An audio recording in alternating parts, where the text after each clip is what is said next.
Bienvenue dans Premier Tour. Aujourd'hui, on va jouer à The Hunger. C'est un jeu de Richard Garfield pour 2 à 6 vampires âgés de 12 ans et plus. Faut compter une bonne heure de partie. D'ailleurs, Richard Garfield, on le connaît bien. Et oui, puisque c'est lui qui a créé The King of New York et King of Tokyo, que j'adore. Ah, ça, c'est des bons jeux où on se met dessus. Il a fait également Magic the Gathering, qui est juste mondialement célèbre. Dans The Hunger, nous allons incarner des vampires qui vont avoir 15 tours pour aller se promener, chasser, sucer le cou des humains, éventuellement les digérer, faire des points de victoire pour retourner au château pour ne pas être réduit en cendres à la fin de la nuit.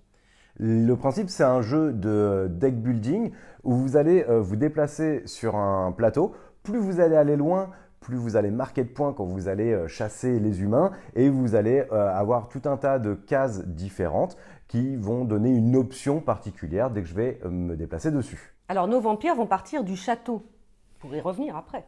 Pour essayer d'y revenir, parce que comme tu le disais tout à l'heure, sinon, tas de cendres. Le château va déboucher sur un cimetière, la montagne, et ensuite on va avoir deux autres zones principales, la plaine et la forêt. Sur les différentes cases, on a des cases spéciales. Le puits, dans lequel on pourra obtenir une chasse supplémentaire.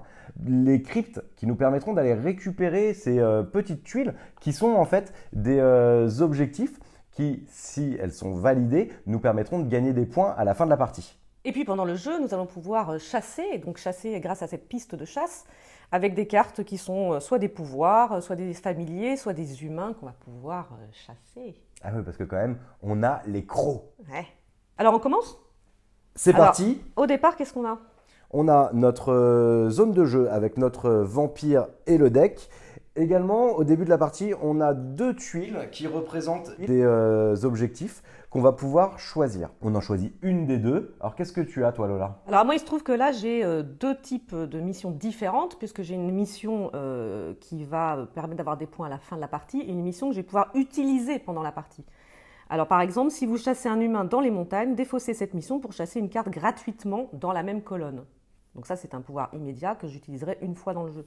Ou alors, régime varié, gagnez 3 gouttes de sang pour chaque série de 4 humains, une de chaque type que vous avez chassé. Ça, c'est à la fin de la partie que je compte. Moi, j'ai décidé de garder ça. Alors, je vais faire la même chose. Je vais choisir l'une de mes deux tuiles. Allez, moi, je choisis celle-ci sans rentrer dans les détails. Elles sont face cachée, ces tuiles-là, au début de la partie. Évidemment, on ne les montre pas à nos adversaires. Contrairement aux deux qui se trouvent ici sur la zone du labyrinthe, là on a des objectifs qui sont publics, c'est-à-dire que chaque personnage, chaque joueur qui validera ces objectifs remportera les points. On a le révolutionnaire qui me permettra de gagner 6 points de victoire si c'est moi qui ai chassé le plus de nobles. Les nobles en fait ce sont des types d'humains. Des humains. Exactement. Et le deuxième me dit gagner 2 points pour chaque humain que vous avez digéré. Parce que la digestion va être un petit peu au cœur du jeu. Et oui, c'est pas tellement évident de les digérer, ces humains, finalement. Alors on commence. Au départ, chacun va piocher 3 cartes dans son deck, 1, 2, 3. Nous allons comparer pour le premier tour nos points de vitesse. Moi, j'en ai 6. Et moi 9. Donc c'est moi qui vais commencer, car c'est moi qui ai la plus petite vitesse au départ. Donc je vais me placer ici pour pouvoir commencer mon tour. Voilà, du coup, on est sur la première case et la nuit commence. Et la nuit commence, la chasse est ouverte. Alors, donc, nous avons nos points de vitesse, donc j'ai 6 points. Donc, je peux soit dépenser ces 6 points pour me déplacer, soit dépenser un nombre de points pour me déplacer, un nombre de points pour chasser. Donc, pour chasser, on se rappelle qu'il y a 3, 2, 1 de valeur. Donc, moi, ce que j'ai décidé de faire, c'est d'aller pas très loin. Je vais faire 1, 2, 3. Il me reste donc 3 points. Pour chasser. Alors, quand on est dans le cimetière, petit détail, nous ne pouvons pas chasser d'humains. Il n'y a pas d'humains dans le cimetière. Par contre, on peut chasser d'autres cartes. Donc, moi, j'ai décidé de prendre la petite chauve-souris. Voilà. Et tu verras pourquoi tout à l'heure. Qui va te donner un pouvoir vampirique. Exactement. Et une fois que j'ai fait mon tour, je récupère mes cartes que je mets dans ma défausse. Alors, avec mes 9 points de vitesse, je ne vais pas faire comme toi, Lola. Je ne vais pas lambiner dans le cimetière. Moi, j'ai la dalle, j'y vais. Je vais me déplacer directement de 9 cases. 1, 2, 3, 4, 5, 6, 7, 8 et 9. Ça me permet de me rapprocher du village parce que j'ai flairé le sang. D'ailleurs, je termine sur une case spéciale qui est une crypte. Quand on termine son déplacement sur une crypte, on va pouvoir regarder parmi les 5 tuiles objectifs qui se trouvent dedans et en choisir une qu'on va rajouter à notre zone de jeu. La règle précise, en fait, c'est que je ramasse toutes les tuiles et je peux même les mettre avec celles que j'ai déjà en jeu et je dois en reposer une de moins. J'en ai ramassé 5, je dois en mettre 4. Ce qui fait que si celles que j'avais en main, je me suis dit à un moment, je ne vais pas pouvoir les réaliser, je vais pouvoir les remettre directement dans un tas. Une fois que tous les joueurs ont joué, c'est la fin du tour. Donc on avance notre lune, qui est notre compte tour. On déplace les cartes sur la deuxième colonne et on en pioche d'autres. Donc ces cartes déplacées vont nous coûter moins cher à chasser. Alors on a un ecclésiastique. Alors attention, là, il a un effet tout de suite. Il est lent, il faut le placer en 2 et non pas en 3. Donc on le place par-dessus celui-ci. Là, on a un autre ecclésiastique, mais il n'a pas d'effet tout de suite. Et une gueuse. Pour ce nouveau tour, je vais être le premier à jouer, car c'est le vampire qui est le plus éloigné du château qui a l'initiative. Je vais donc révéler mes 3 cartes, regardez ma valeur de vitesse. On a des pouvoirs également sur les cartes, mais pour le moment, je n'ai pas vraiment les prérequis pour pouvoir les déclencher. J'ai 5 points de chasse. Moi, je vais me déplacer de 2 cases et je vais pouvoir chasser avec les 3 points qui restent. Avec ces 3 points, je vais aller bouffer Némès, le prêtre. Quand je le mange, qu'est-ce qu'il nous dit? Il nous dit gagner 1 de sang à la fin de la partie pour chaque ecclésiastique que vous avez chassé.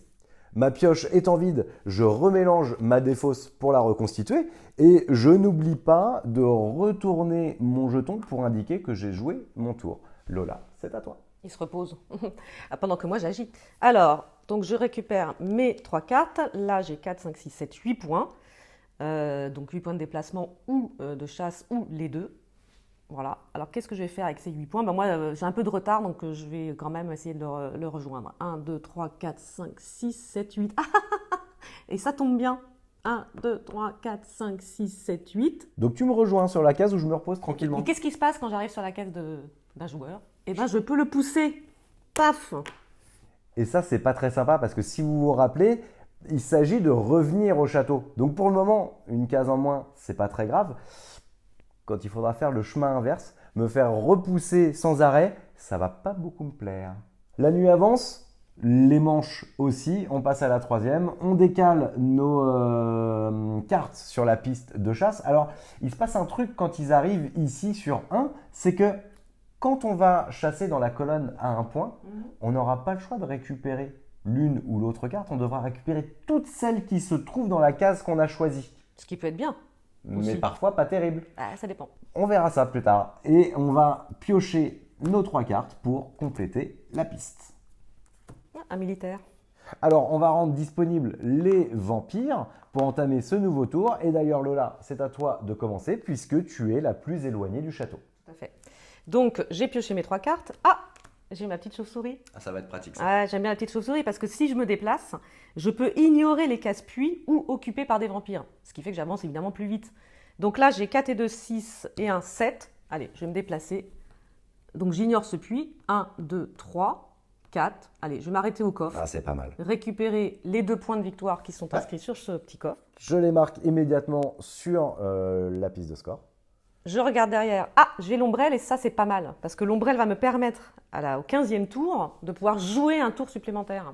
Où tu pourras uniquement te déplacer pour revenir jusqu'au château en te protégeant du soleil. Par contre, tu n'auras pas le droit de chasser. Parce que chasser avec une ombrelle dans la main, c'est pas pratique. Je peux pas tout faire non plus. Il me reste 2 points que je peux dépenser pour chasser. Alors sur la piste, écoute, plutôt que de chasser avec 2 points, je vais chasser avec 1 point parce qu'il y a 2 cartes, alors tant qu'à faire. Et là, tu récupères donc les 2 cartes qui sont sur la même case. Alors dans les 2 cartes, j'ai quoi? J'ai un familier qui s'appelle Capra. Donc prêt et permanent, ça veut dire que je peux décider là si je vais le mettre dans mon deck ou dans ma défausse. Et quand je l'aurai, je pourrai gagner 2 gouttes de sang lorsque je pousserai un vampire et il devra défausser une carte permanente de son choix. Dommage que je ne l'ai pas eu juste avant parce que je t'aurais... Ouais, il est vraiment pas sympa celui-là. D'autant que les familiers vont rester en jeu toute la partie. Et j'ai donc aussi pioché un humain, un ecclésiastique, qui me rapporte tout de suite 3 points. Allez. Plus 1, 2, 1, 3. parce que je suis dans la plaine. Ouais, dans la plaine, on a un bonus d'1 point à chaque fois qu'on va chasser. Et dans la forêt, ce sera un bonus de 2 points. Plus je m'éloigne du château, plus les humains sont succulents et rapportent des points bonus. Et donc, ça te fait 6 points de victoire. Eh ouais, pas mal. Bon, alors le problème, c'est que les humains, ils ont 0 de déplacement. Donc forcément, plus je vais en avoir, plus je vais en avoir dans ma pioche. Et donc, moins je vais avancer vite. Donc le but, c'est quand même de le digérer. Exactement, c'est que les humains, en gros, vont ralentir, vont venir un petit peu pourrir mon deck. Je suis un peu lourd, tant que je ne les ai pas digérés, je ne récupère pas ma vigueur vampirique. Et pour digérer, je pourrais me rendre sur des lieux spécifiques du plateau. Dans le cas de l'ecclésiastique, c'est à l'église qu'on pourra le digérer, on a des petits symboles qu'on retrouve sur le plateau. Quand je terminerai mon tour dessus, je pourrais digérer une carte. Dans ce cas-là, il faudra que ce soit une carte qui soit dans ma défausse ou dans ma zone de jeu. Et je la passerai dans le côté digestion.